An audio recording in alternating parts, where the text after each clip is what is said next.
What's up, everyone? Welcome into More Important Issues, episode 300. More Important Issues is brought to you by our sponsors, Tennessee Tap House, Hound Dogs, Billy Ratliff's Tap 40 Grill, and Blue Water Climate Control. And here's a quick word from our good friends at Blue Water Climate Control. People always ask, where did we get the name Blue Water Climate Control? When a Navy ship casts off lines, exits the harbor, and loses sight of land, that's blue water sailing. It takes a team of people to do that. Tireless work, focus, and attention to detail. So much of starting a business is just like that. After it's done, you get filled with deep satisfaction for accomplishing something. And it's quickly followed by, now the real work begins. We're Blue Water Climate Control. Are back. Yeah, they had us the first half, I'm not gonna lie. Oh, could be Wayne! I think I got my swagger back. Oh! I love it, baby! Them orange britches. Something about them orange britches. Tennessee wins! By Tennessee, Jawan Jennings. Jennings makes the catch. Ball hit high in the air into right field. Going back is Sayre. And Tennessee can say hello, win column. A grand slam in the bottom of the ninth. You can't draw it up any better. We just won a basketball game, and we're very happy right now. I made up my mind. I don't expect to ever look back. I'm going to stay at the University of Tennessee.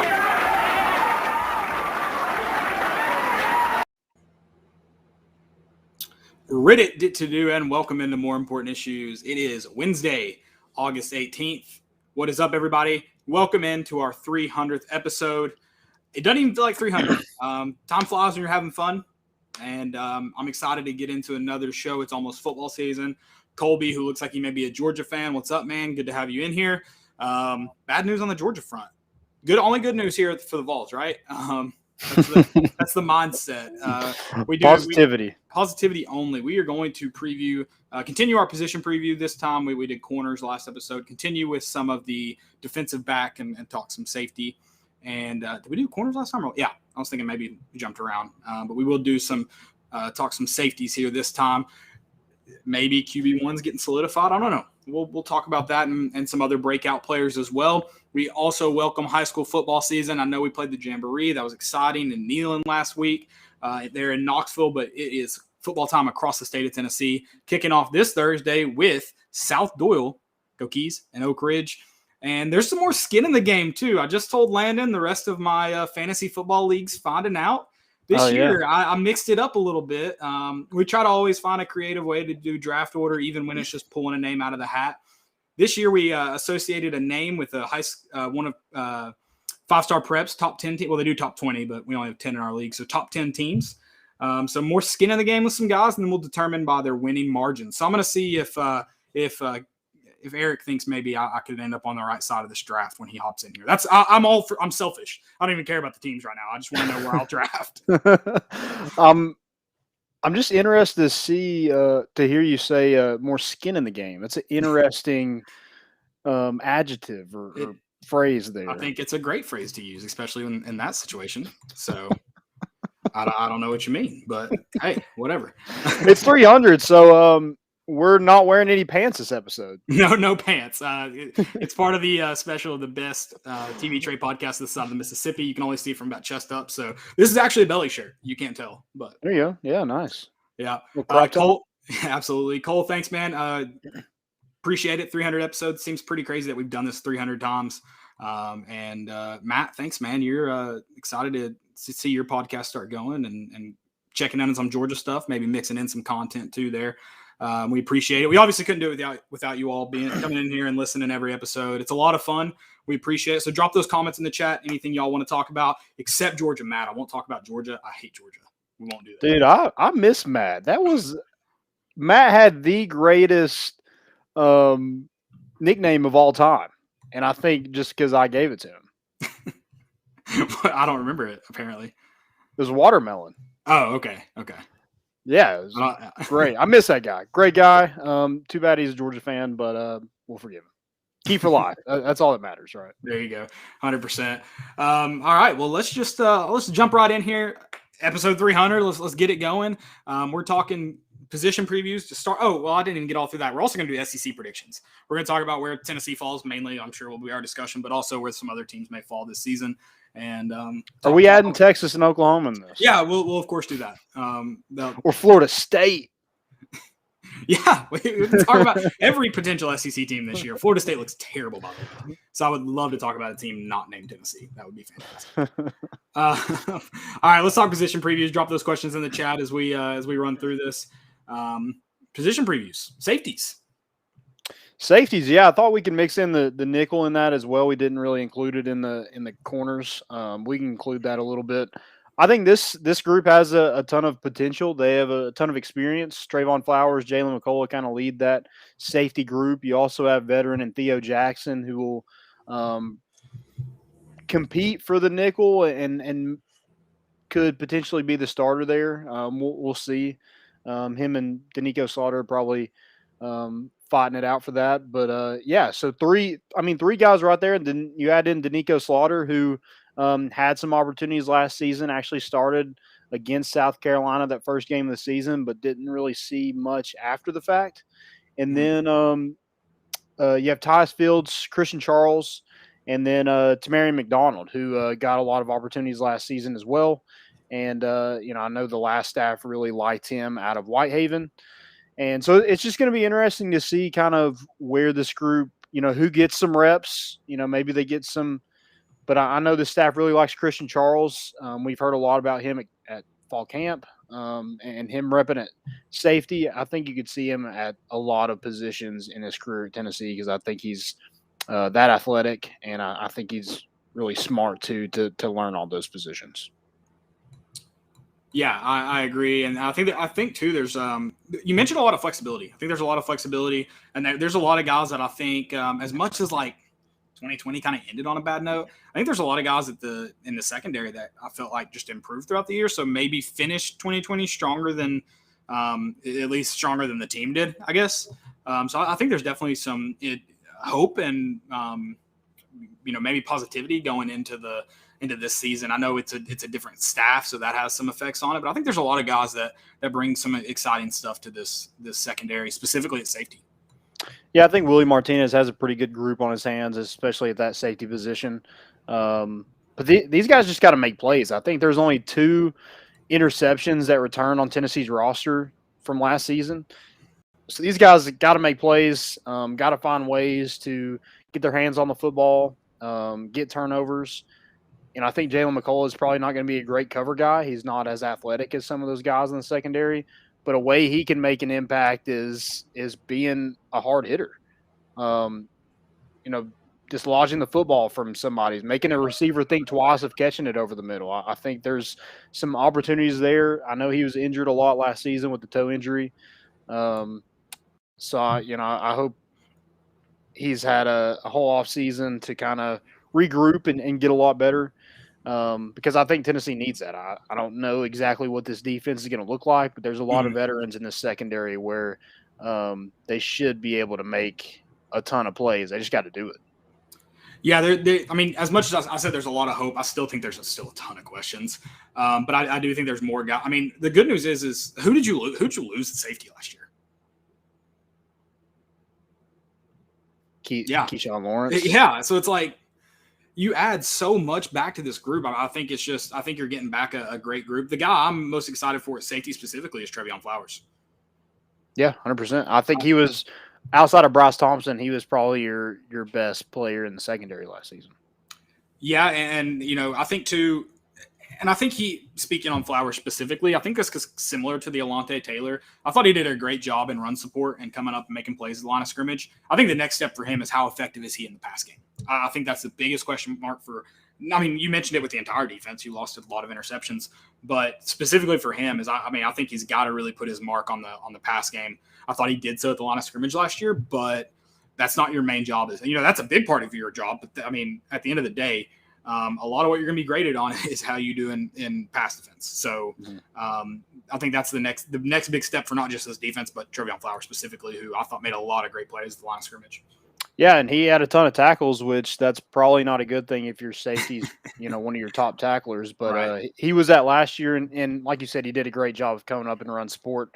But this group just has to do a better job of getting their hands on the football. Too many drop picks last season. We mentioned that with the corners. This position group, same deal. Trayvon Flowers was an SEC baseball commit. He's got to have better ball skills. Jalen McCullough has to have better ball skills, even though that might not be his forte. They got to find ways to grab some momentum and get turnovers. I think this is what this team is going to need.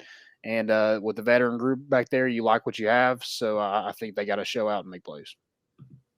Yeah, absolutely. It's funny you mentioned that he was an SEC baseball commit. I kind of had forgotten about that up until this point, just because he never quite made it over to that team. But definitely a super athletic guy in Trayvon Flowers. So he was a Kentucky baseball commit, and then football kind of took off for him. So didn't make it to Tennessee's baseball program. Maybe that was a little bit more to do with the last staff, but. When Cole mentioned too, his freshman year he was injured, and that may have when you got that going on. So staying healthy, Cole said staying healthy, that's been his worst problem. Yeah, needs to stay healthy, and injury I think maybe played a part in why he didn't quite make it over there in time. And I think that's what not to say it's a good thing that he got injured, but having a guy like Theo Jackson get a lot of reps because this group has dealt with injuries. You've had Flowers who was injured. I forget what he did his freshman year, but he did it at Georgia, I think. And then he broke his leg on an interception against Mississippi State in 2019. So, and then McCullough had injury last season with turf toe, I think is what he had. So just some unfortunate injuries, but it also led to guys getting some reps. And that's why you have a lot of veterans coming back in this group. Yeah, definitely. And another guy, we mentioned him actually at the DB position because he may be moving around to find him. But I got to think if Deshaun Rucker gets chances to play with more freedom, the kid can fly. Yep. I would love to see him running around. Personally. Yeah, and he's mostly been at corner. But he's probably another guy too that you could probably plug in pretty much anywhere. He might end up at that nickel spot. Later on in his career. But yeah, learning quarter right now in camp. And maybe that's just what they kind of start those DBs out as and just kind of learn as they go to see where they want to plug them in at. Yeah, and that, like you said, we actually talked about him a lot last week because of that defensive back position or because of the corner position and where he's been playing. But which I don't know about, speed might be a hindrance at corner right now. So maybe that's one of the reasons, looking to maybe get some more speed in there. But I got to think having a guy like that as in your secondary, anywhere in your secondary, but especially at safety where they can support more. He's a freshman, so I hate to put too much on him, but that would obviously be huge. And there is already quite a bit of speed in Jalen McCullough and Trayvon Flowers. I'm going to go with Deshaun. Deshaun Rucker got mentioned as one of the fastest guys on the team, didn't he? Yeah, he's definitely faster than both of those guys. So Probably the Jimmies and the Callaways or the Jimmies and Hyatt might be up there. Right. The Jimmies, I like that. Holiday and Callaway. NIL opportunity, hit us up. The Jimmies. Jimmies and Joes. We got a Joe. We got a Joe. We got a big Joe. NIL, hit us up. Mighty Joe Young. We got you. Hit us up. We'll make it happen. I know this is a lot of when I get a little bit of alcohol in my system. Are you already drinking? No, not today. But usually keys to the game, I've had a couple. Some games more than others. And maybe you can tell on that in the live videos. But I like to see hard hits. Oh, yeah. Especially in person. I want to see some that kid that was at the Orange and White game a couple years ago. He's like, I want to see somebody get ran over.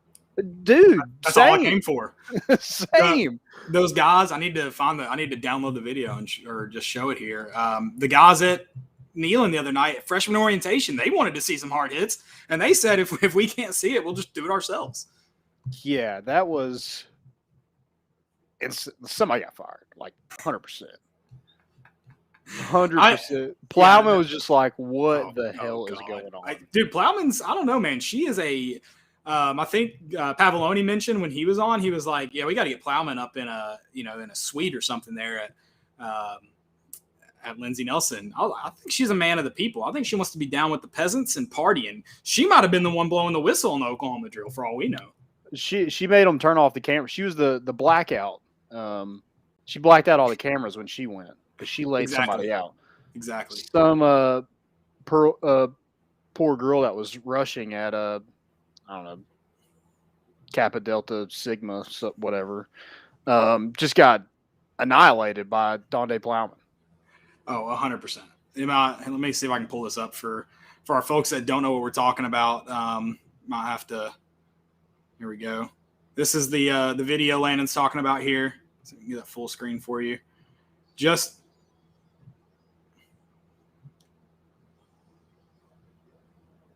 absolute mayhem.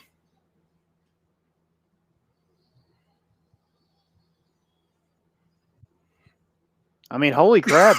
That guy tackled better than half our team last season. That's nuts. That is nuts. That, like you said, someone may have gotten fired, but worth it.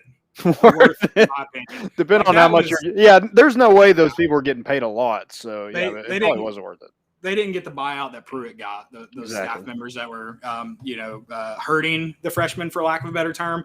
But I'd also, like, if someone comes up to me and I'm like, listen, that's the hardest hit you've seen in Neyland in years. So are we really going to complain?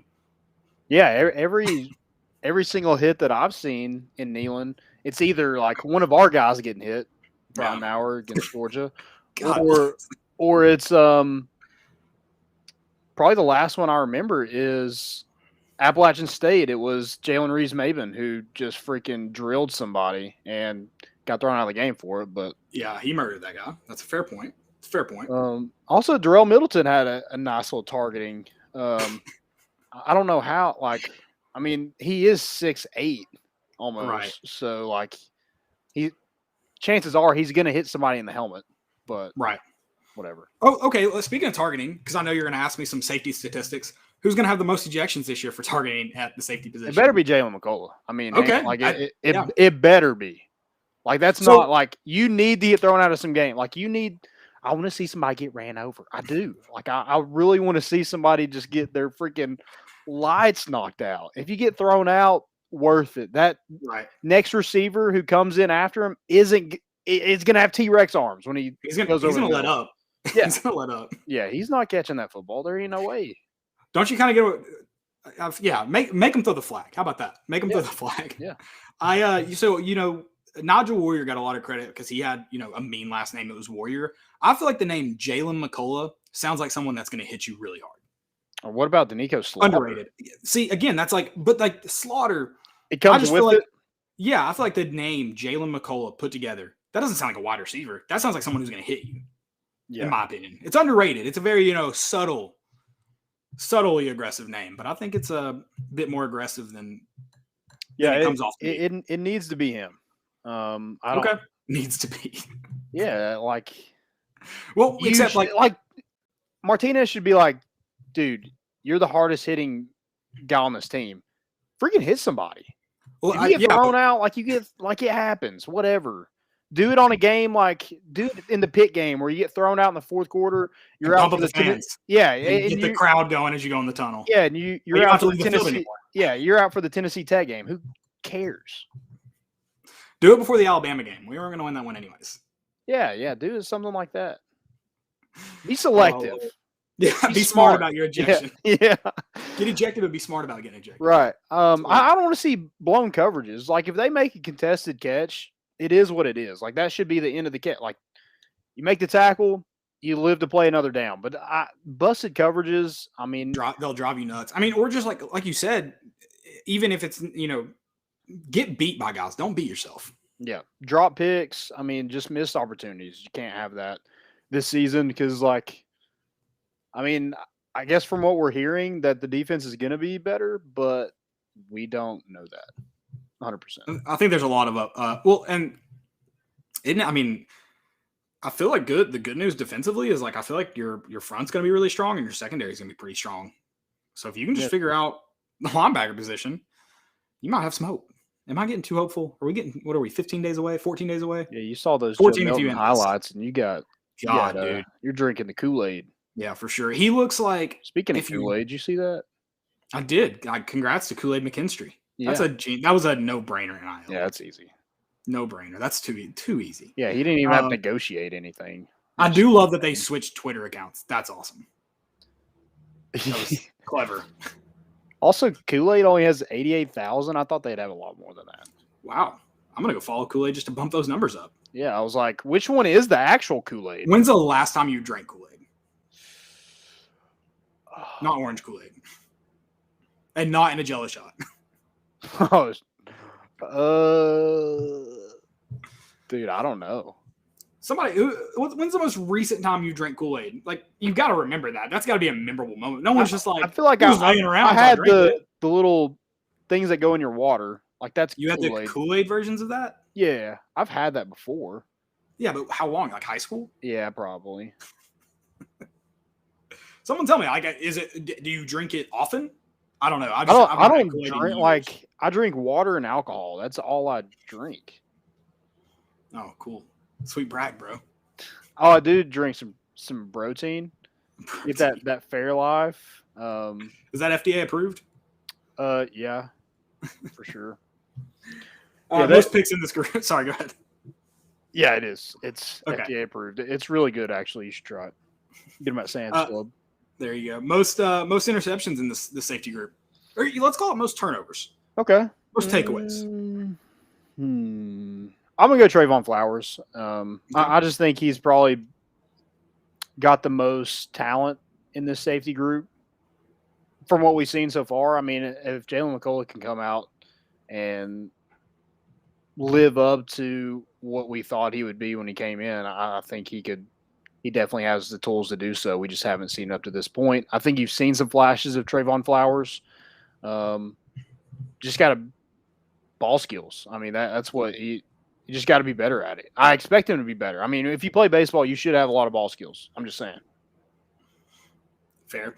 I would agree with that. My last one, I don't know if you have any questions like this, but and guys, drop them in here with your opinions too. But most underrated safety. So, I mean, go ahead and take out your two expected starters. Who you think is going to have the biggest season outside of them? I'm going to go Tamarion McDonald. Okay. And I want to say Christian Charles, but he wasn't here in the spring. Or was he here in the spring? Yeah, maybe he was here in the spring. Was he? Okay. Man, that's tough. I'm going to go with Christian Charles. I'm going to go the hype of camp. That's a dangerous game. Don't do that. But I'm going to go with it in this case. I'm going to go Christian Charles. Maybe not this year specifically, but I think this year. You got to make the hot take right now. This year. Do it.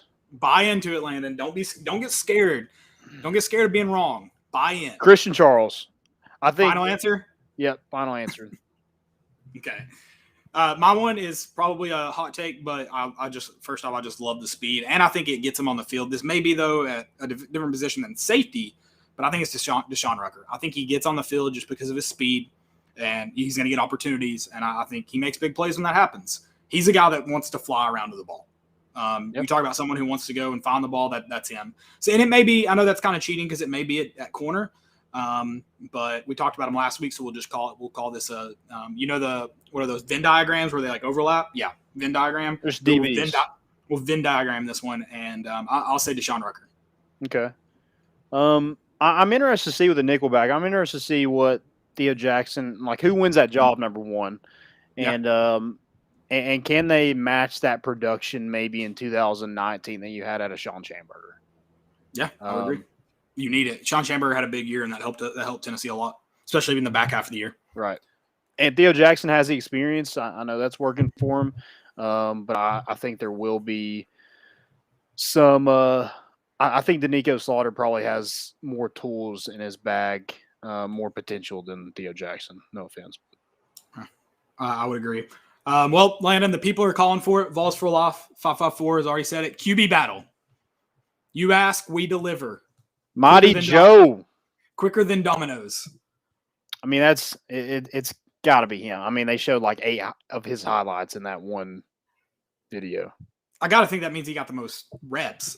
I hope that doesn't mean it's not. I hope the coaching staff have nothing to do with the videos that are produced. That is my hope. Oh, yeah, they're probably not. But, yeah, it looks like he got more reps, which probably means he's your and, like, we said that. To quote Paul Picks, if they are involved in that, that's some Butch Jones level marketing. Right. But, yeah, I mean, he is the only quarterback this staff has brought in. So I think he came here like they expected him to win the job. Now that they just give it to him, I hope not. But I think he's got the tools. But what I'm like want to see so bad, if he is that good, what we're seeing, like if he can actually throw 70 yards on a dime in the rain. What the hell is Michigan doing? Yeah, it is practice. It is the rain, though. And I mean, like you said, and I've been saying this since he came to campus, there's something to, like, I'm not saying it guarantees him the starter, but there's something to him being brought in by this staff. Like, there is something to that. And when you look at the guy, I mean, look at the fans. When you look at the guy, we're all human. We see that guy and we're like, he's an athlete. I mean, he is shredded. He is humongous. I'm not saying he's the next Cam Newton, but good God, does he look like the next Cam Newton? He's Mighty Joe Young. Do you know what Mighty Joe Young is? I don't know if I do. So it's like a Disney version of King Kong, kind of. It's just like a big gorilla. It's called Mighty Joe Young. It's a pretty good movie. Actually, it was when I was probably 5, so it might not be a great movie. But I feel like I feel like it's a great movie. It's Disney, right? So it is Disney. He does climb a Ferris wheel. So Joe there Milton you go. He could. Yeah, absolutely. Am I buying the Joe Milton hype? Not the hype that's been created on Twitter in the last 2 weeks. I'm not buying that, Cole. I don't know about Landon. And then I feel like he's a low floor, high ceiling guy. From everything he's done in college, I've kind of got to agree with that. I think, I don't know if at the quarterback position things get much worse than they have been. Correct. How much lower is that floor? Right. But I don't know certainly how high it can go. I think it's very, very similar to Tennessee as a team. I don't know how high the ceiling is, though. That's the thing. Like, I feel like the ceiling's pretty low. So I don't know how much separation there is. Do you think Maurer is gone? I don't think he'll return to this team, Matt G asked. It doesn't look like it.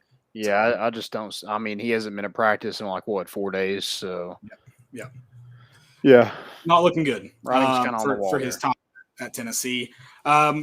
We may flip back to the QB position. Actually, we're going to ask the guy that comes on here because we're going to put him on the spot. I know he came to talk high school football. We're joined by Eric Cain of WNML, and also because we're welcoming back football season, Rivalry Thursday. Eric, how you doing tonight, man? Hey guys, I'm doing really well. Thanks for having me on.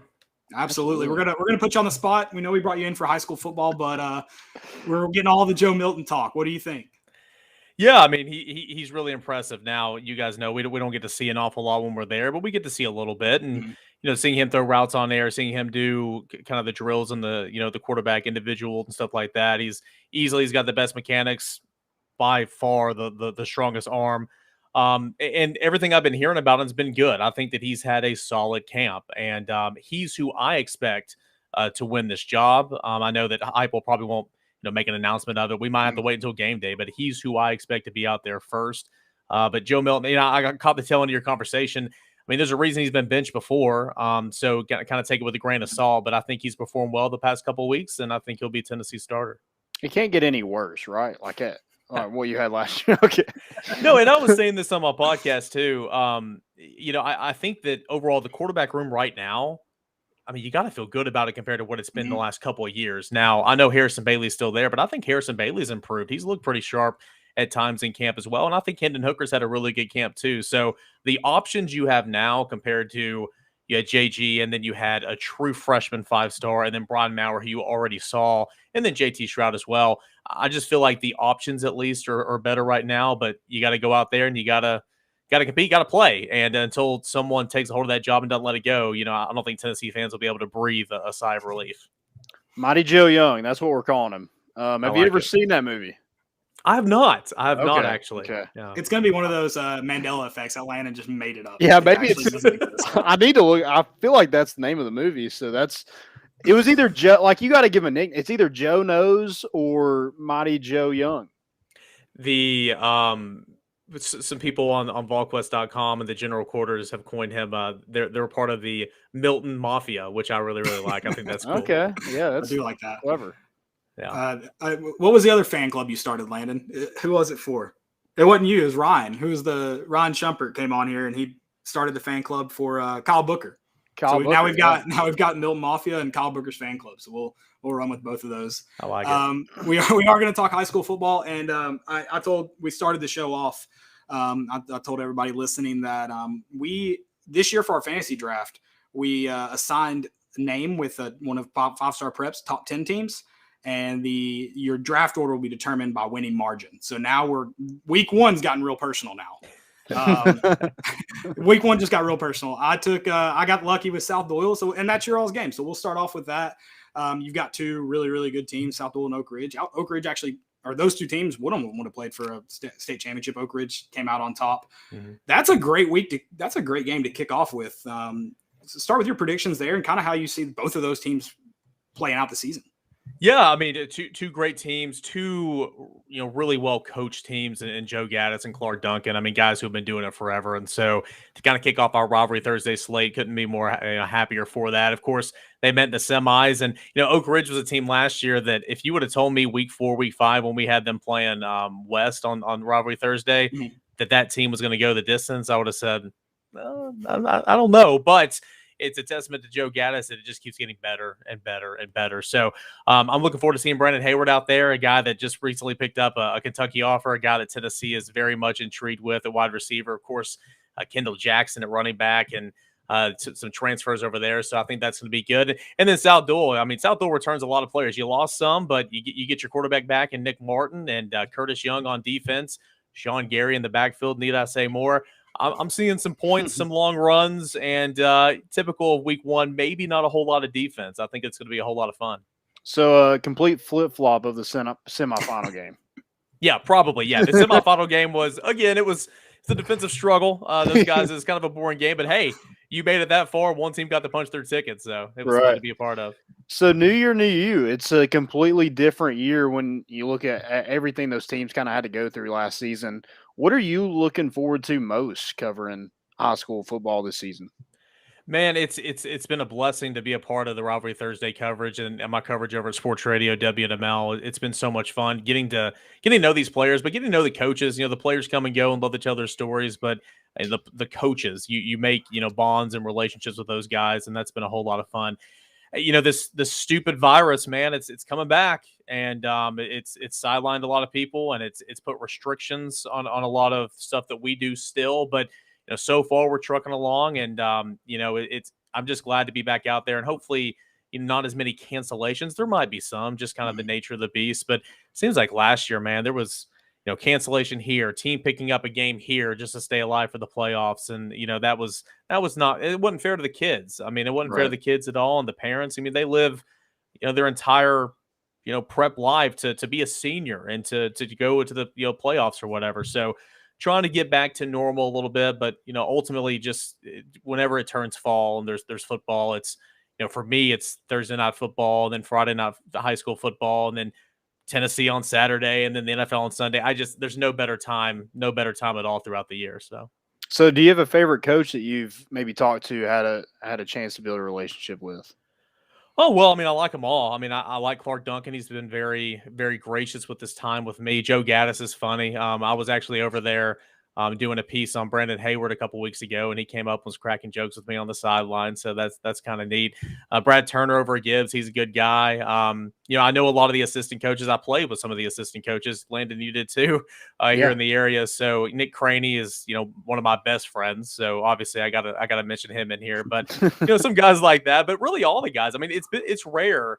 And this is a good thing because you're dealing, with kids and prep athletics. It's rare when you meet a coach and they're just kind of a jerk, or they don't want to have time for you. I mean, pretty much everybody in this area, especially in East Tennessee, they get it. It's like, yeah, we want publicity for our school, for our kids, because that's what it's all about.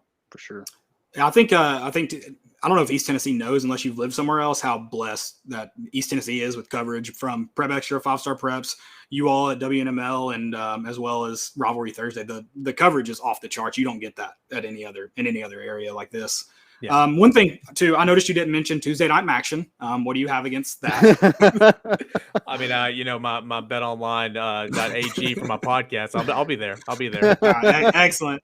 What's a game you have circled on the schedule for maybe rivalry Thursday, or just maybe in general that you've got ready for that matchup? Two great teams going at it, maybe even playoff implications, state championship implications. Yeah, it's pull up my schedule because I don't have it memorized here. But for rivalry Thursday, I mean, don't get me wrong. I'm looking forward to this doubleheader, you know, getting things off. We're Thursday, Saturday the first 2 weeks, and then Tennessee plays, and we're going to be off on that Thursday. But can you get better than Pal Maryville this coming up a week from tomorrow? That's going to be a great one.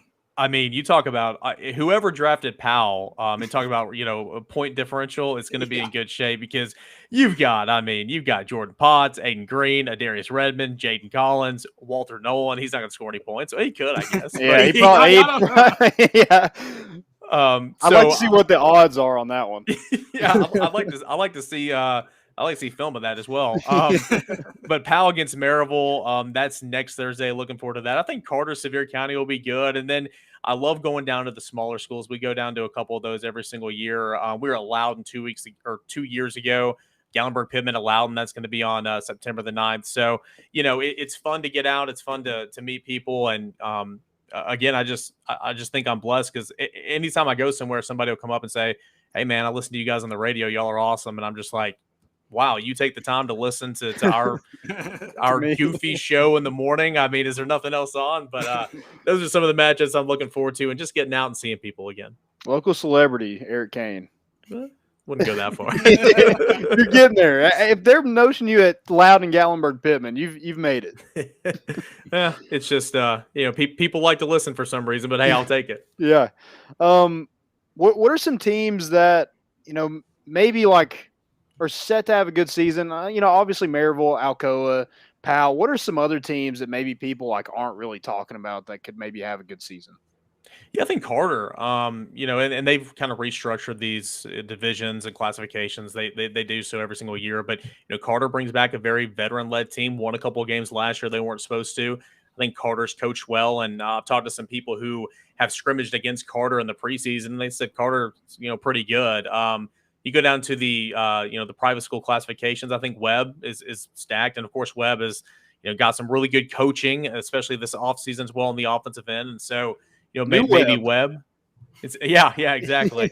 And then, you know, Anderson County. Anderson County is always a team that gets, you know, put out in the playoffs by a Greenville, maybe an Elizabethan. But, you know, they kind of run through their schedule here. And having to replace an awful lot because, you know, they're typically run and gun and put up a lot of points. But talking with some of their coaches this past week, they said, hey, I know everybody's expecting, because they're playing at Powell on Friday. They're like, I know everybody's expecting us just to bow down to Powell, but hey, we're going to score some points. It's going to be a ball game. We're excited about it. So maybe Anderson County be on the lookout for them. Okay, cool. I agree with the Anderson County thing. So obviously South Knoxville guys, South Doyle guys, everyone in South Knoxville celebrating the bump down to 4A, and for good reason. I mean, it gives you a little bit of chance to make a run, but 4A is loaded on the east side of the state with Anderson County, Elizabethan, and Greenville. I'm sure I'm leaving some people out. Oh yeah, that's not an easy road no matter what. So definitely some of those teams that any of those four you could see playing in December. Yeah, for sure. And really just, you know, from a broader perspective, I mean, guys, when we were playing high school ball in this area, you know, you had Maryville, you had Alcoa, you had some good players here and there, but the quality of the game really just wasn't that good, to be completely honest with you. But in the 10 years and 10 plus years that we've, you know, been away from high school in this area, man, it's gotten better and better. And I think it's a testament to the coaches. You know, they're making smart hires and developing and going to these. You know, I was over at Tennessee all summer long for these prospect camps, and every time I was there were local high school coaches and coaching staffs in the area taking notes, watching, and you know, it's a really good quality of ball in this area, not just in Knoxville, Knox County, but in East Tennessee, from the Tri-Cities down to my buddy Goose Manning, Ooltewah head coach, down to the Chattanooga area.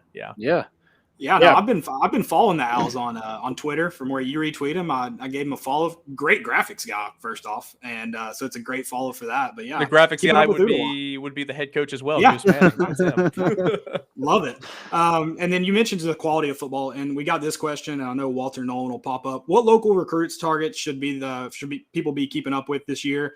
And then I also want to kind of ask you this: What's when does East Tennessee kind of catch up with some of the other regions? It seems like you said, a lot of great football teams have came out of here in the last 10 years. But for some reason, the prospects haven't seemed to kind of match what the teams have done. When does that change too? Yeah, I don't know. I'd hope for that to change very, very soon because I still think that there are some really good players here that might not even get that opportunity. I mean, it's so much of this is all about going to camps, performing well in the camps, and outside of this summer, the summer of 2020, you couldn't do that. And so, I mean, as you guys know, you follow football recruiting. I mean, it put a real damper on the evaluations of coaches, of prospects trying to get out that might not, might come from a small area that just trying to get noticed. They couldn't go to those camps. So, we'll have to see. But as far as, prospects in the area, I mean, there's a lot of good ones. I mean, I mentioned already a couple, Walter Nolan, who has transferred in. He's going to be, he's top 5 recruit in the nation by pretty much every publication. I'm going to be at that game on Friday night, shooting some video of him, watching him. So I'm excited about that. But I mean, over at Powell, we'll stay there. I think Adarius Redmond is a couple of Power 5 offers. Aiden Green, Tennessee's got some interest there as well. I think the quarterback Jordan Potts, it hadn't in terms of the recruiting picked up for him just yet. But I mean, when you air it out like they do, I'm sure that'll come. You move over Brandon Hayward again of Oak Ridge. He's a guy to watch out. Kendall Jackson's got a couple Power 5 offers. He's a good player. And then Deshaun Bishop of Carnes. He is. Yeah, I know you guys will probably know that name. So he was a guy I'd never heard of until last year, sometime in October. We went to Campbell County for Rivalry Thursday. It was raining, and we had Campbell County against Carnes. So, I mean, no offense here to anybody listening. That wasn't one I was really looking forward to. But boy, was it not the best game of the season. They had CJ, touchdowns? Yeah, something like that. Like, scored 5 touchdowns, ran for like 300 yards. I was like, okay, this kid, I know who he is now. And then credit the other running back for Campbell County. I believe his name is CJ Anderson. Man, he almost outdid Bishop as well. So Deshaun Bishop's a guy that Tennessee certainly likes. He was over there at camp this summer, and we did a little piece on him at VolQuest.com. He's a guy that comes to mind as well.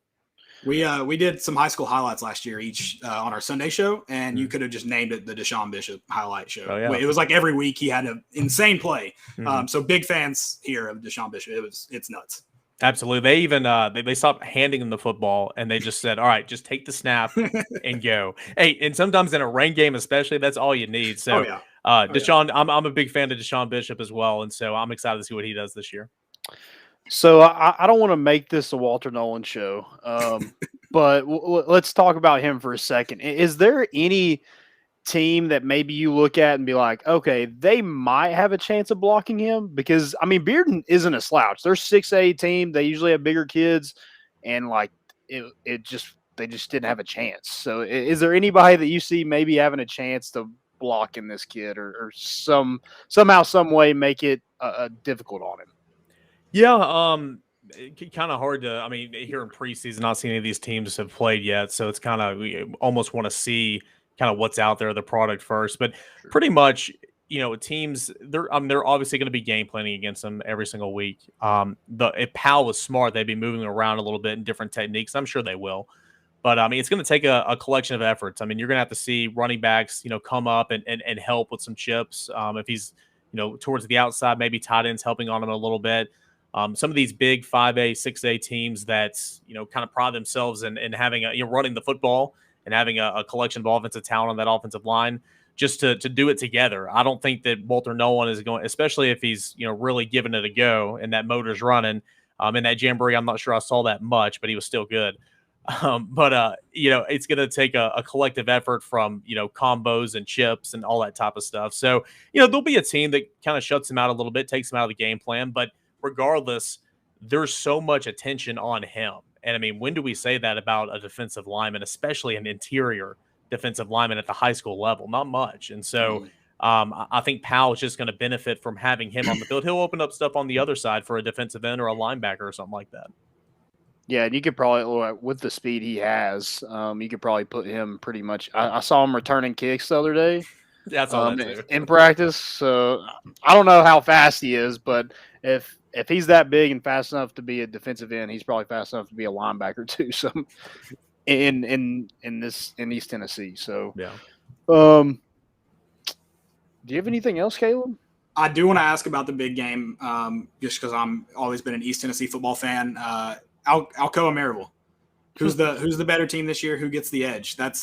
Especially, did you watch have you had a chance to watch that Alcoa series that followed them? So I couldn't get it. I had to pay for it. Yeah, so that's probably why I'm so cheap. I work in radio. I couldn't get it, but hey, like we had Alcoa, I guess twice, maybe 3 times last year, and I mean I saw that crew like everywhere, and so I was like, okay.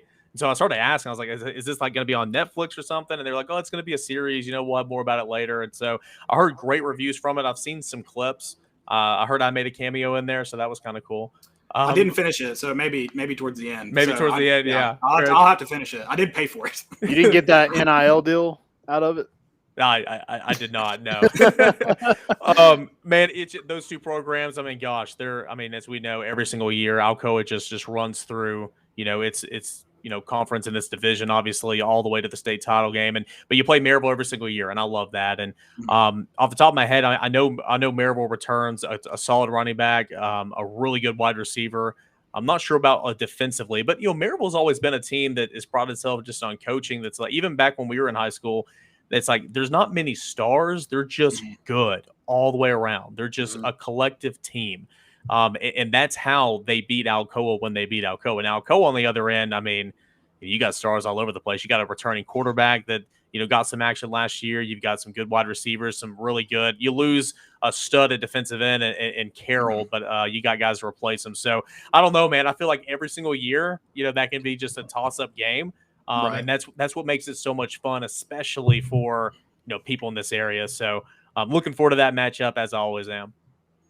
Yeah, I'm sure there's some great rivalries across the country. I'm sure there are some in bigger states like Texas, but you can't convince me there's a better high school rivalry. What are they, 3 minutes apart, 4 minutes apart? Like, there's not a better one. I mean, it's like a battle of like, what is it? I might be making this up, but like Tidal Road or something. I don't know. Pistol Creek, Battle of Pistol Creek. Yeah, there you go. But I mean, it's just, these 2 teams win that. I said national championships, state championships all the time. So it would be hard pressed for me to find something that might be more competitive. And again, I'm sure there are others that are comparable, but it's fantastic. 100%. So what's your favorite fields to go to? You said you get to travel to a lot. What's kind of been your favorite one up to this point? I like fields that have a lot of sideline room. There's sometimes where we're cramped up there with a fence or something. And so like, any school with a track, like Bearden's got a ton of room and it's got a really nice press box. And I like going to Bearden, and that's just right down the road out, obviously. Hardin Valley's good. There's ample room there. The environment at Hardin Valley is usually pretty awesome. And so I like that. But really, I love Central's fantastic too. I mean, Central because back-to-back titles, they get a lot of people at those games. But I love going to these small towns. We've gone to Greenback, we've gone to Rockwood since I've been a part of it. We've gone to Gallenberg Pittman every year. You go to Oliver Springs, like places like that. I just love it because it gives me that hometown. Okay, everything shuts down. We're going to the stadium. We're going to watch this football game, and then we're back and resume life. I mean, so many times, here in, in the bigger cities in Knoxville or, Atlanta or whatever, life goes on. But in those small towns, it really just channels what high school football is all about. So I love going to the small towns. Those are my favorite. The back your trucks up to the fence. Greenback. The Greenback, they would back their trucks up, tailgate down, put chairs in the truck, and I'm like, that's awesome. You got a great setup here. That's high school football. I am disappointed that you chose Central after bashing the fence. As a soccer guy, I'm going to attack Central. That's the worst fence setup in field history. That fence is way too close to inside. Yeah, I guess you're right. I guess I just think more or less of the track right there. I don't know. I'm gonna get from a mechanical perspective of television. We use the crap out of that track, so I like that. They've won state championships. They can set it up however they want, and that's actually too. You mentioned teams not being. That's a team that it's been cool to see their return to greatness. Because in the 90s, just some fantastic teams, and then fell off, and then now back-to-back state champions. And was that 18 and 19? 18 and 19, yeah. Yeah, so that's been a fantastic resurgence to watch. And high school football, it's special. If you don't follow it, you should start. It's especially in this area, it's really, really neat. Now I know a lot of my friends across the country just don't get that same experience where they're from. So yeah, I always go back. I know you're probably trying to kick me off here, but I always go back. And like when I was a high school football player, okay, and when I got interviewed for an article in the Standard Banner, which I later went on to write for in college, which is funny. I thought that was the coolest thing in the world. When post game, when they came and got me to go on the radio for player of the game or whatever, I thought that was the coolest thing in the world. And so, kind of going back to what you guys were saying earlier, just the attention, the publications. I mean, us at the radio station, 5-Star Preps, Knoxville News Sentinel, Rivalry Thursday, Pilot Prep Sports. I mean, I can go on and on and on. The kids in this area are super blessed, and they get so much more, as times change than a lot of times than what we got back then. So I just think it's a thrill just to watch, a young guy get interviewed and for the first time and be super nervous but just be laughing and his friends making fun of him in the background. I mean, that's what it's all about. And so I love all that stuff. And that just screams high school. Yeah, it's all about that MVP hat. Yeah, everybody's fighting for the MVP hat. Yeah, that is really cool. Caleb, you're talking about Central in the 90s and coming back from that. I've heard some good things about Fulton. What are you hearing about the little Falcons over there? I've got to grab my laptop charger, guys. I'm not just bailing on you. I'm so sorry. Whatever, man. Yeah, that's cool. Fulton, I haven't heard much, to be honest with you, but I live, not to give too much away, I live really close to where Fulton is right now. And so I'm looking forward to going over there and supporting what I'm claiming is the hometown team now. So they were so good a couple of years ago and has so much talent, SEC talent, as we've seen. Rob Black does a fantastic job there. They love to run the football, and they pride themselves on running the football, and then that play action pass and stuff. And as it happens so often, you kind of go through a talent lull, and there were still some good players there last year, but the wins might not have reflected it. But heard they've scrimmaged really well in the preseason, and you're getting depth back. I talk about this with Tennessee too. It's all about the depth and getting depth back and on that roster. And so I'm excited to see how the Falcons respond. They won a couple games last year, and they were in a lot of games. They didn't just they didn't quite have enough to get over the edge, but I think that changes this year. Yeah, it's interesting. I know they have a new quarterback. I think Tommy Sweat was their quarterback last year who graduated, but they got Rashawn Jackson. He actually played for the Chiefs, which is South Dole's little league team when he was little. And I remember watching him and to see him kind of grow up and be a quarterback for Fulton. And that's another thing that's cool. You get to see some of these kids 8th grade, 9th grade, be freshmen. It's their first time really playing and get to see them kind of grow up is really cool too. So who's maybe I guess I don't mean to put you on the spot, favorite interview or maybe a guy that you've spoken with that really maybe set himself apart maybe? Let's see here. I interviewed the guys at Powell. I mean, I've interviewed Redmond before. He's been fine. Aiden Green has been really good. I've interviewed him a couple of times. I got him on television one time, and he was solid. I look forward to interviewing probably Jordan Potts. He was just a sophomore last year, so I didn't think he got a lot of stuff like that. I can remember, to answer your question, I can remember a lot of the interviews that I think went kind of sour.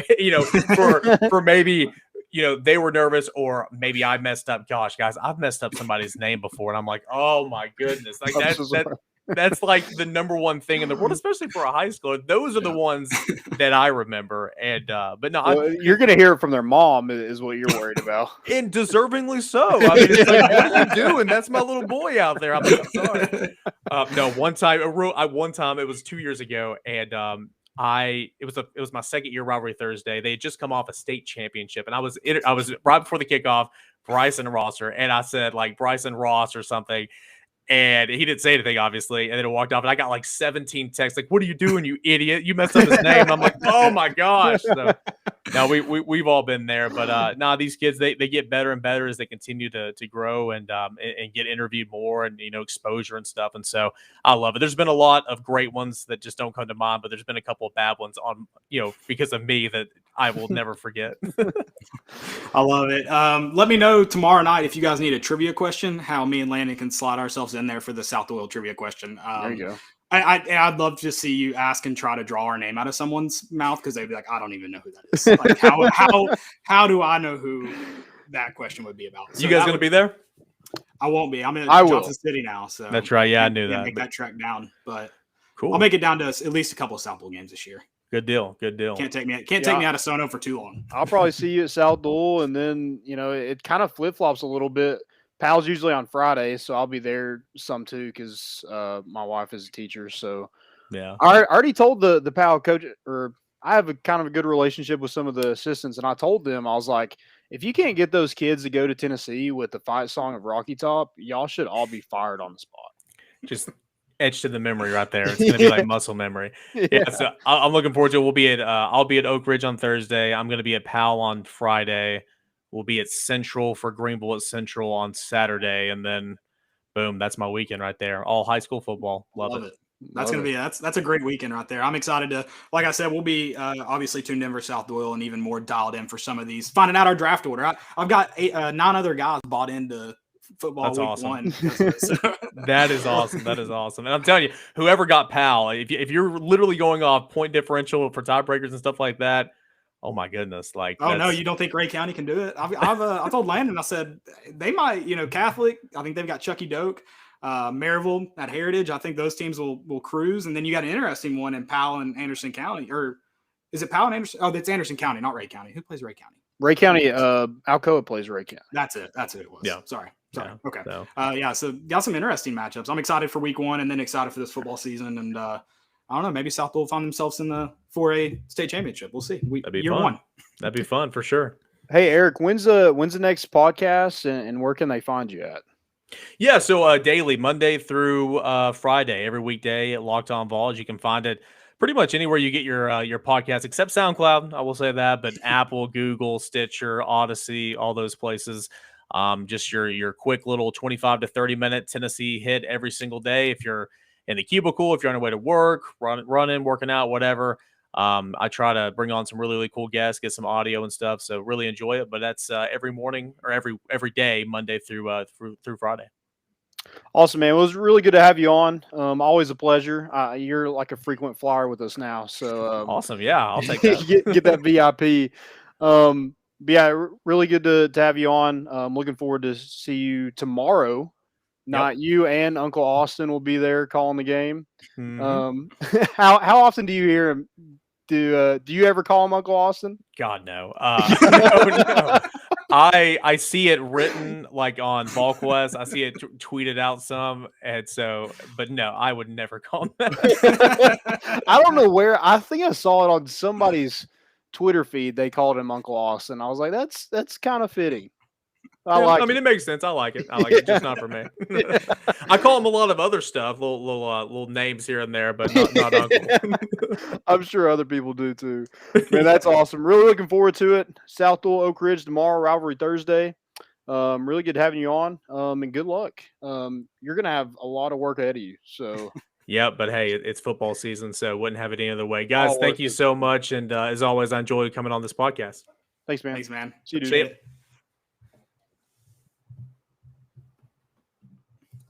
That was Eric Cain. We always appreciate him coming on, talking a little Vols sometimes, talk a little high school football this time around.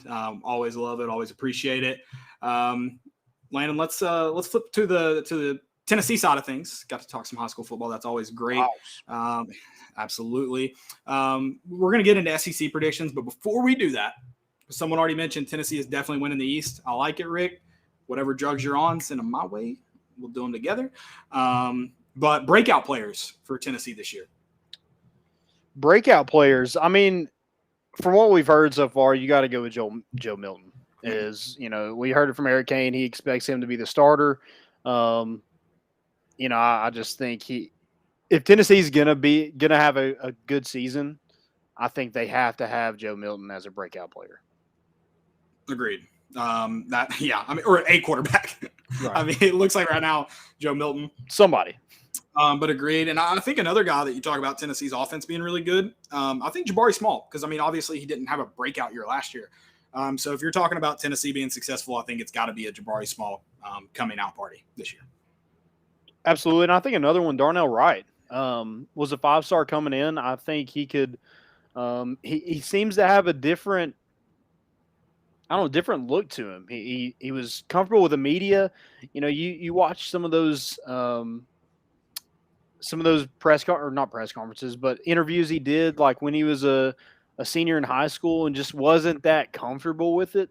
He just seems like a different person, and seems to have some swagger about him. Seems to have some confidence. Lost some weight, so hopefully that's just making him feel a lot better, feel good, play good. And I expect him to. I don't want to bat, but like live up to that 5-star hype. Or just meet some of those expectations that was put on him as a true freshman. And we've got a clip here from Heupel's comments on him. You want me to play that now, or? Yeah, go ahead. This is what Heupel. And what do you like about Darnell Wright at left tackle? Athleticism. I think he's got a tremendous upside, and is only going to continue to get better. I think his purpose in the way that he's practiced here throughout training camp. There's been more focus, intentional in the way that he takes every single rep. Become a much better student of the game, understanding defensive alignments, what we're doing offensively, better communicator than he was during the course of spring ball.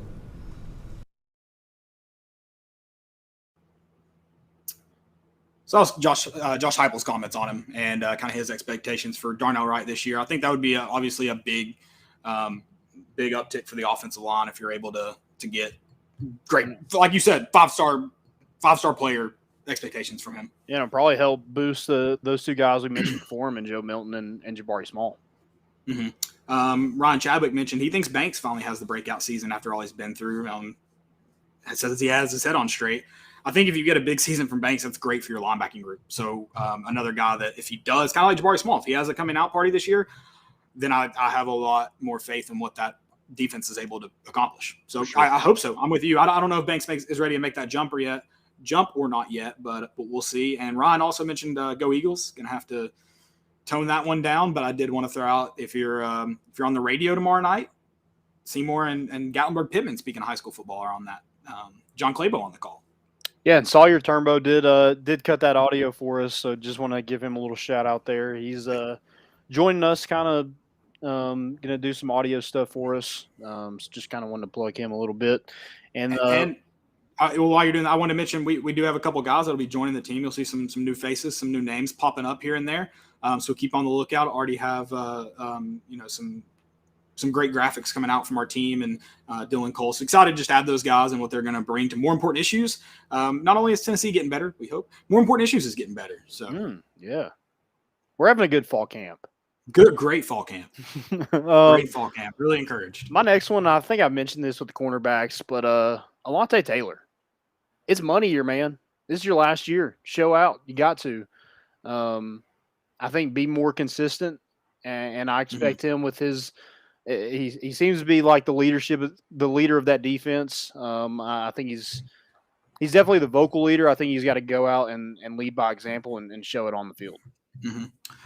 And then kind of on this, on the same topic of that, we had a question earlier. Graham asked, will Tennessee come back to you Tennessee, I can't read. Jesus, what is going on? Will Tennessee come back this year as wide receiver U? Well, it depends. Does Tennessee have a quarterback? That's kind of the first requirement of being wide receiver U. I mean, they got speed for sure, and I think they really like what they have in Cedric Tillman. They can go up and get the football. But yeah, you saw like the three guys who showed out in their NFL preseason games, Marquez Callaway, Juwan Jennings, and Josh Palmer were all on the field at the same time and just didn't have that great of seasons. I guess Juwan had a pretty good one in 2019, but you should have had a lot more with the talent that you had on that field, and just quarterback issues were the problem. Yep, definitely. Anybody else you want to mention kind of as a breakout player before we get moving on here? Not a player, but I heard we are having we're breaking out the lights. Yeah. I was fooled, I guess, because they have those LED boards. It already kind of I thought there were a couple nights it looked like we already had those installed, but I guess it was the boards. But yeah, we officially have the LED party lights, if you want to call them that. I don't know what you call them. Yeah, I hope that's not the third quarter thing. As long as you're playing Friends in in low places, I'm good. Yeah, then I don't mind. But yeah, I'm interested to see what they're going to do with it. that. I mean, I think what'd you say? Just don't get rid. Like, why get rid of something? I don't know if they did it last year or not. I honestly don't know because I didn't get to go to a game. If you do know, let us. I guess know. you can't be hugging on everybody with COVID, and when you play that song, everybody tends to be We're trying really to get to herd immunity, Landon. Okay, that's true. Sure.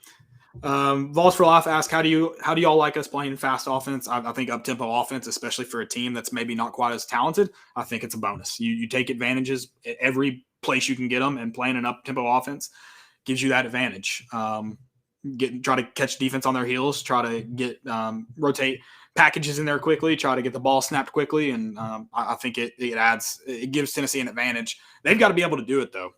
So hopefully that they've got that offense installed and things are clicking. Will to be determined, but if they can play that at the tempo that Heupel wants to play at, I think it gives Tennessee a big advantage in what in what they want to do. Yeah, it's definitely better than anything we were doing last year. So I mean, let's just do the opposite of what we did last year, and I expect a lot better season. So, yeah, I just think that's the way college football is going. It is the up tempo offense, and maybe if you don't have the defense like you'd like to have, maybe that it is a good way to get some more points on the board where you're not having to get stops every single drive.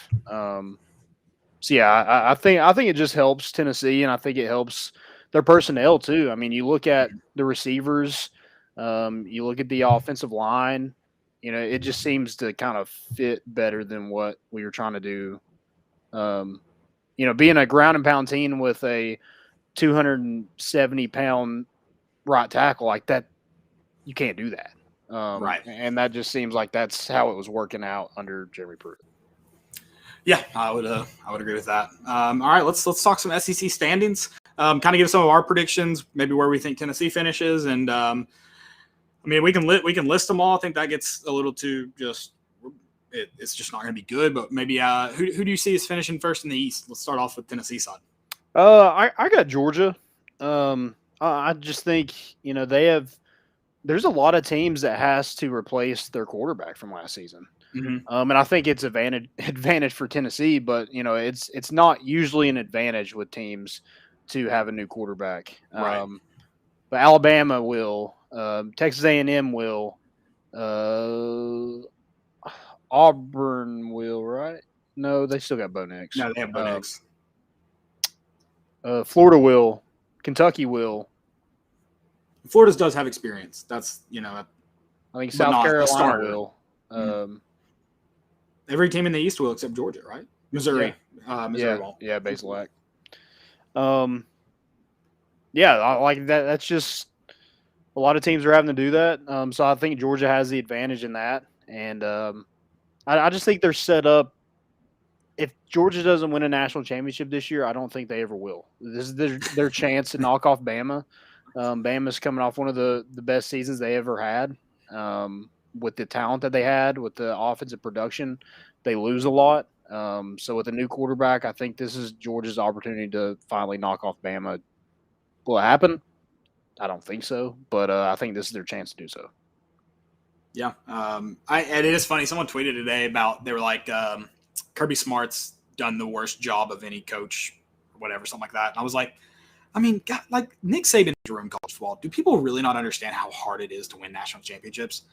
Like, Georgia fans that are like legit, like being upset about games and being upset about maybe like, certain games, specific games is okay. Being upset about like the body of work as a whole that Kirby Smart's done is absurdly stupid. Yeah, and I'm not. I think he's a good coach. Now the Jake Fromm over Justin Fields, that's always going to haunt his dreams probably, and it should. Yeah, but I mean that with what you knew at the time, that's like, I mean, I think it's a little bold to assume, and I don't know when he necessarily should have made that move. Like, I think it's so easy to say in hindsight. I really need to go back and look at that time because Jake Fromm, I mean, you probably needed to make the switch, but at the same time, what really ruined him is running that stupid ass fake punt, not just subbing Justin Fields in. That's true. Or not, sorry, not Justin Fields in. It was the dumb fake punt. Mm-hmm. Yeah. Yeah, that was really fun. Yeah, maybe just in game he's not great. Right. No balls for life. We cannot knock off Bama. That's not possible. Where do you have Tennessee falling in the East this year? I got them third, and I think they can be anywhere between third. You've got them where? Third in the East. Dude, I'm not the only. Dude, Joe Milton can throw 70 yards in the rain. But like this is the thing. They could I feel like that is the ceiling. Yeah, it's definitely the ceiling. I would agree with that. But I think the floor is like fifth. Like I feel like Missouri, Kentucky, Tennessee are kind of. I just don't see them teams that much better than Tennessee. I think it's fifth.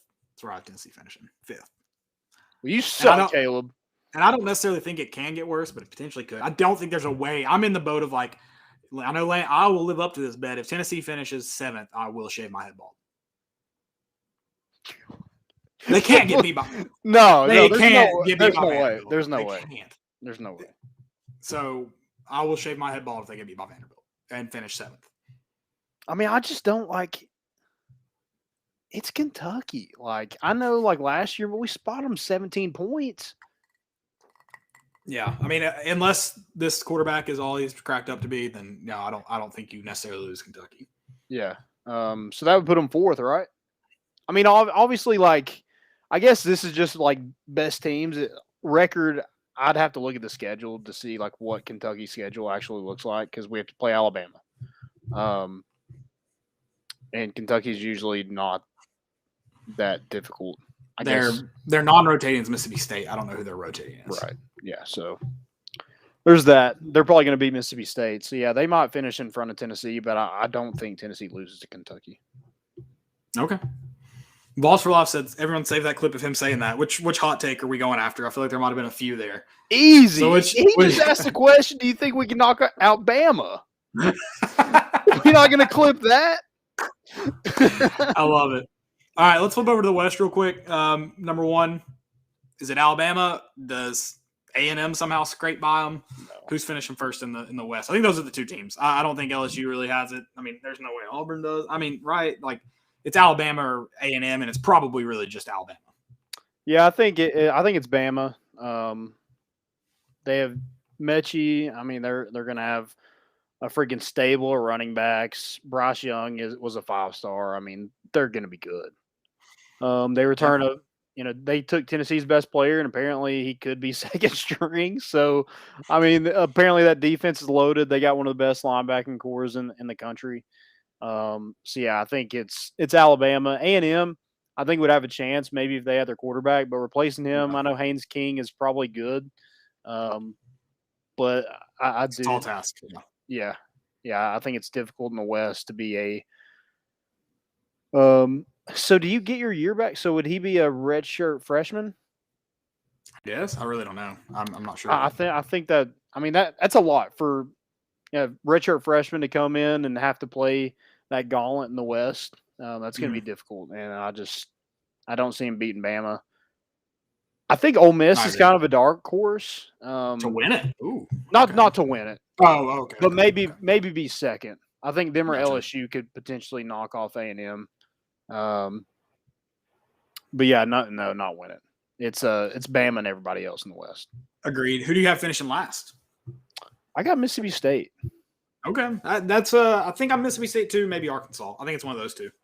Yeah, I kind of like what Arkansas did last season. I know they're going to have to replace a quarterback too, but they just seem to play really hard for Sam Pittman. And they don't have the talent that a lot of those teams in front of them do, but I think they're going to be super competitive. They got one of the best wide receivers in the country in Burks.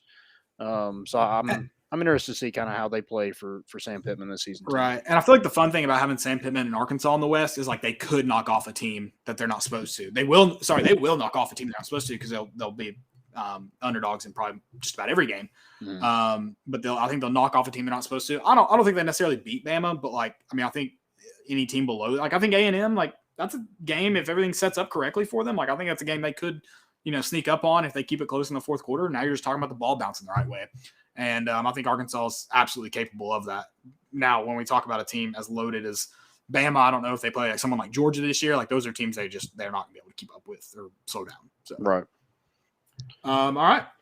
You ready to go to segments? I don't know if we have any more questions. Ryan did mention, he said SEC Network had UT as the second most underrated game day atmosphere. Did you mean overrated? Because I could see them doing that. And the thing that sucks about Tennessee this year or the last couple of years is like the game day atmosphere just isn't good because we suck. Like just the case. It is still like when you get to the right game, it's still great, but you got to get to the right game, unfortunately. Mm-hmm. So yeah, I think did they come for Florida when we won? I have no idea. In 2016, I feel like they were at least SEC Network was here. Right. That might have been the game that Tim Tebow was at. That's hilarious.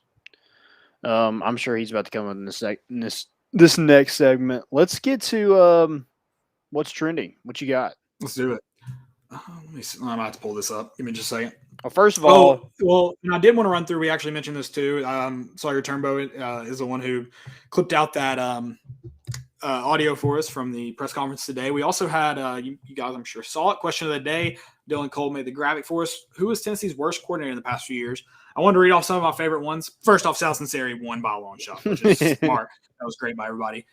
Chris Nichols mentioned what I find interesting is that 3 of these guys cost the head coach their jobs. He said to me, it has to be Sinceri. If his defense could have stopped UGA, Mississippi State, South Carolina, or Mizzou, we would have been 9-3 and nationally ranked. Agreed. And then he also had this tidbit. Clawson, since getting fired from UT, has just as many wins and more bowl appearances, 7, than the next 4 UT head coaches combined. All right. Let's see. Jerry White said, if you reply anything other than Sal Sinceri, then you didn't see how good that offense was in 12. And then we had one guy who's like, who cares? How does this help the team in any way? How does anything we tweet help the team in any way? So who cares?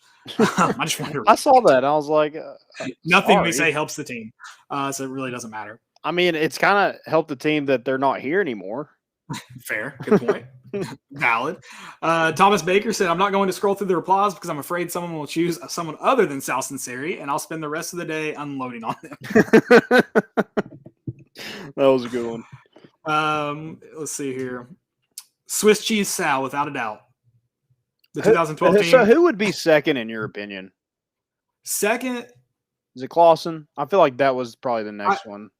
Yeah, I think it's got to be Dave Clawson just because the other two were, probably more strung or more handcuffed than those other two were. I gotta imagine a lot of their downfall may have been that they were kind of left up to their own devices, and yeah. Well, Larry Scott should never got that job anyway. It should have been Zach Azani get that job, right? If you're going to promote somebody within. Agreed with that. But yeah, I think it's got to be Clawson, and he's like those two are the coaches that like truly lost their head coaches their jobs. Yeah, thanks a lot. Appreciate it. Right. So that's a great question. Thanks for all the replies. I'll try and read those off every show when I can remember. Someone can call me out on it if they'd like and be like, hey, I had a funny reply. Go read it. I'll gladly do that. What's trending? Let's see. I'm sorry. I have so many screenshots in my phone right now. This is insane. So I got one off the rip. Tim Tebow getting released. They're still selling his stuff on NFL.com. I got an ad today for it. I want to buy it. Honestly, I do. It's a good thing the Jaguars do watch film, number one. Because if you watch some of the last couple of seasons, you would maybe think otherwise. That was a great response. Yeah, just not. He just didn't have it. I mean, like I guess you do get like Tim Tebow is one of the best college football players ever. That doesn't make an NFL tight end. I agree. And he was a good NFL quarterback for, what, a year, 2 years? Not like 3 games. Yeah. He had a good playoff run.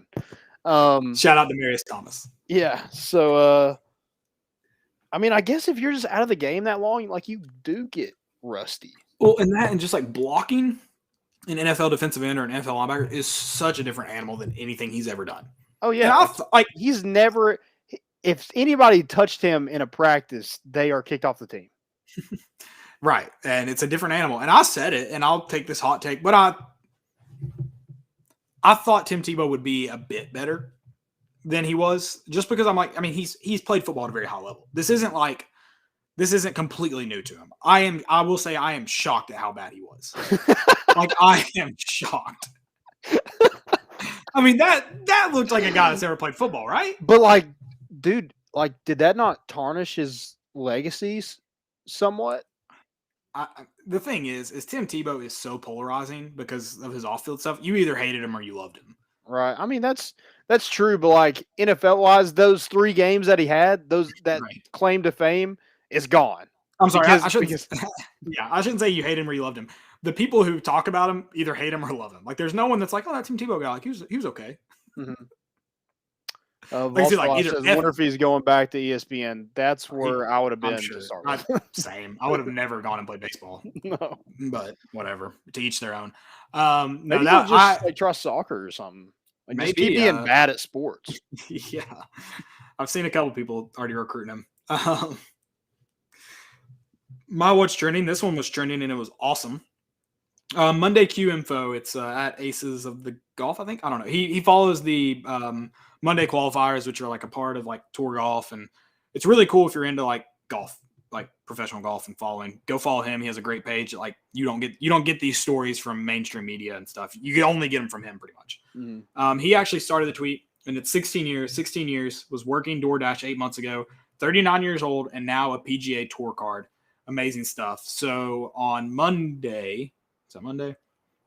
Vol golfer David Skins got his PGA Tour card for the first time. He's 39 and has been working at it for 16 years since he was out of school, and finally got, like, he's a PGA Tour player now.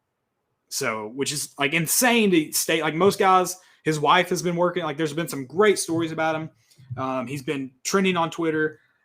I mean, his wife's been like working pretty much to fund his golf game. Like, a lot of people just can't fund, and like, obviously he's been doing DoorDash. Like, a lot of people just don't have the money because you don't have sponsorships, or you have very, very limited sponsorships. So it's like, I mean, it's financially difficult to go to all these mini tour events and go to the Monday qualifiers just to try to get in PGA Tour. So like, for someone to be doing it for 16 years and have, I mean, also the mental perseverance to like, you're in long car rides and like all the crazy stuff you deal with because you don't have the private jet or even the first class ticket or stuff like that. So like, it takes a lot of perseverance, physically, emotionally. Yeah, and the constant thought is like, 16 years, am I ever going to get there? And he has 3 kids too. So like, you're like, I've got to do it. I've got 3 kids. I've got to start feeding soon. Yeah. So pretty cool for, like I said, former Vol golfer. So also has to do with Vols a little bit there. David Skins, freaking awesome story. I'm excited to see, what he's kind of able to do. Maybe get some sponsorship. I don't know. I'm sure he has maybe some smaller ones, but maybe get some big time stuff now that he's a PGA Tour player. Yeah. I also heard, Scott Frost, Nebraska, is doing their own investigation for improper, or they were running practices when they weren't supposed to. Yeah, with analysts and stuff. Yeah, I don't know. I was trying to read it and my phone died on me, but yeah, just some weird stuff going on in Nebraska. It feels like the Tennessee thing. They're trying to like get rid of their coach for not living up to expectations. That's what a lot of people are saying. Like, this seems like the Tennessee thing. There's no way that can be it because this is the worst timing ever. The season starts in 2 weeks. Yeah, there's just no way. There's no way. A weird time. And he's also like, I mean, we didn't have any ties to Jeremy Pruitt. There was times, like, as soon as he got hired, there's a lot of people who are like, I'm not ever cheering for the Vols again. They hired a Bammer. But Scott Frost he's a Tennessee guy. It would be like, I mean, it's kind of like us in the T. Martin. If T. Martin was our head coach, getting fired. I mean, that's literally what Scott Frost was. Which kind of happened. Yeah, sort of. Kind of happened. Yeah. I've got one more last what's trending. Did we talk about this on? We might have talked about this on Sunday, but I'm going to do it again. The Savannah Bananas guy calling his own play. That was awesome. That was fantastic. I love how we need to go to a game. I need a Savannah Bananas like shirt or something. Oh, for sure. Hook us up. I need a hat. They're electric. Let's go to their store right now. But yeah, the fact that the dude is so shocked about it cracks me up. Like he's like, I just said that. I love it. Any more what's trending? I just got a last notice from Costco. We're still trying to reach you, dude. I don't go to Costco. I go to Sam's Club. So hey, no free ads. Shh. Yeah, sorry. Yeah, screw you, Costco. There you go. Why are you texting me? What grocery store text somebody? Yeah, that's a pretty weird thing to do for sure. I'm on Savannah Bananas store right now. I'm gonna buy a hat right now. That's how this is gonna go. If they have a cool hat, I'm not just buying. Yeah, they have some terrible hats. Holy crap! Well, they are yellow, so no, none of them are yellow. They're just terrible. This is bad.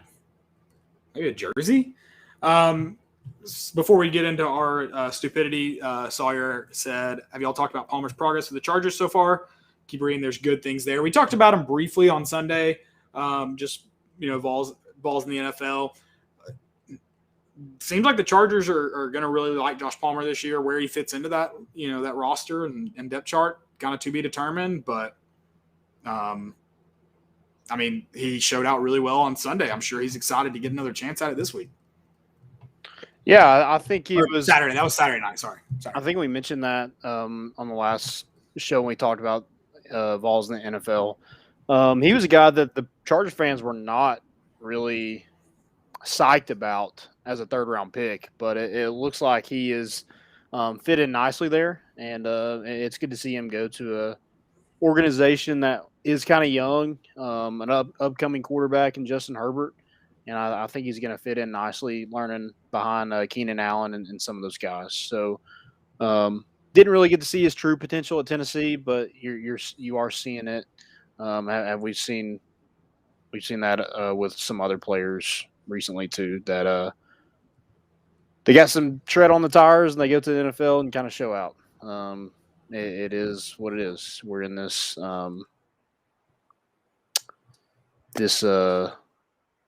scientific experiment. Yep, for sure. Very, very scientific. Okay. All right. Stupidity is an epidemic. I actually don't know if I'm going to go with Chad just sent a message hating on my idea. He said, how did you pick these shitty East Tennessee schools? I just responded that 2 of these schools, just 2, not even the other 8, just 2, have a combined 33 state championships. 33. 2 schools. That's Alcoa and Maryville. So, also, he can't say anything. He is getting married on the Florida game. He has no man card. He shouldn't even be able to play fantasy football. No. And I'm totally kidding about it, but I'm never going to let him live it down because he's been on this show and talked about fall weddings before.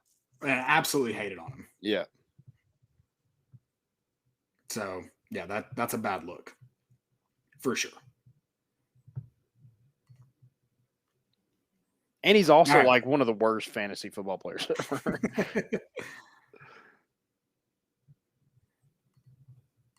All right, let's do stupidity. Chad's first.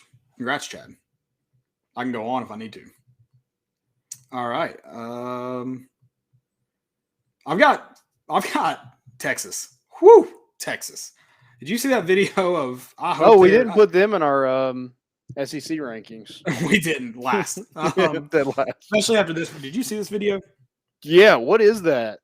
It's terrible. I don't know what it is, but it's bad, and it just gives specialists a bad. They have to be specialists, right? What if Greg Sankey had the biggest balls in the world and just said, no, you're Oklahoma, you're still good for now, but Texas, you're out.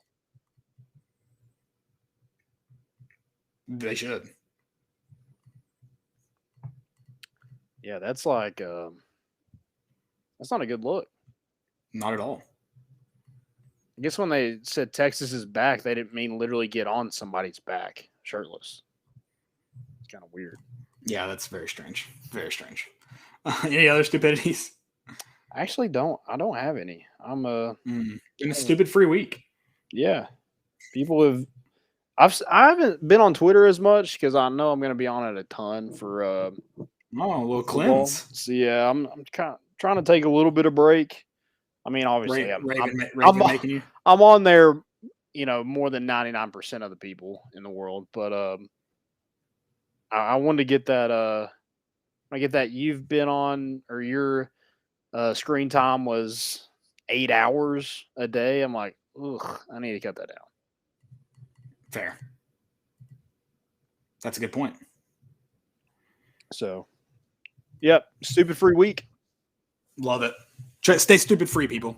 Stay stupid free. Good episode. 300. We love it. It was great to have Eric Cain on. Love talking high school football with him. Great to talk Tennessee football as we're done with the day, guys. 14 days away from Tennessee football. Bowling Green. Also, big news, ticket giveaway. More info coming soon. Do you want to sit in Section L, row 46, seat 10 and 11? Ticket giveaway details. Stay tuned for that. You'll see that on the More Important Issues page. You'll have a chance to enter, maybe enter twice, maybe enter 3 times. So stay tuned for that. We'll give you all the details as tomorrow, Friday, so that you guys can get that entered in time and get plans. The giveaway will be pretty quick so that you guys can make plans to attend the game if you win. So stay tuned for that. Details coming soon. That's all we got, guys. It looks like we have our starting quarterback. I guess unofficially. It's officially not official. Hopefully it's officially official pretty soon as Tennessee gets closer and closer to the start of the season. That's coming September 2nd against Bowling Green. High school football starts tomorrow. Rivalry Thursday. Go Keys. Be there, be square. And what is Secret City? Yeah, Secret City. I was trying to think, like, the city that never sleeps. That's not right. I don't know. I think Oak Ridge sleeps. Yeah, they sleep. They do plenty of sleeping. Yeah. That's all we got. We're bringing the boat in, and we out.